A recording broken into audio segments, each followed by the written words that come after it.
மதுரையிலே கவுண்டமணி செந்திலோ, அதுபோல நிஜம்தானே, அதுபோல எங்களுடைய ஈழத்தமிழர்களுக்கு அக்குட்டியும் பிச்சுமணியும் கவுண்டமணி செந்தில். அரசியலாக இருக்கட்டும், நீங்கள் முதல் நாள் ஒரு பரபரப்பான செய்தியை பார்ப்பீர்கள், ஒரு பரபரப்பாக பார்ப்பீர்கள், ஐயோ ஐயோலாம் பார்ப்பீங்க. அதுக்கு பிறகு அடுத்த நாள் அதே செய்தியை நகைச்சுவையாக வயிறு நோக நீங்கள் பார்ப்பீர்கள்.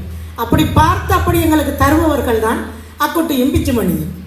விவிதமான ஆளுமை மிக்க கலைஞரான நகைச்சுவையாற்றல் மூலம் உலகத் தமிழர் நெஞ்சில் நிலை கொண்ட திரு தர்மலிங்கம் கஜன் பிச்சுமணி அவர்களுக்கு நகைச்சுவை செம்மல் எனும் உயரிய விருதை வழங்கி அகம் நிறைகிறது நதியிலே வானொலி.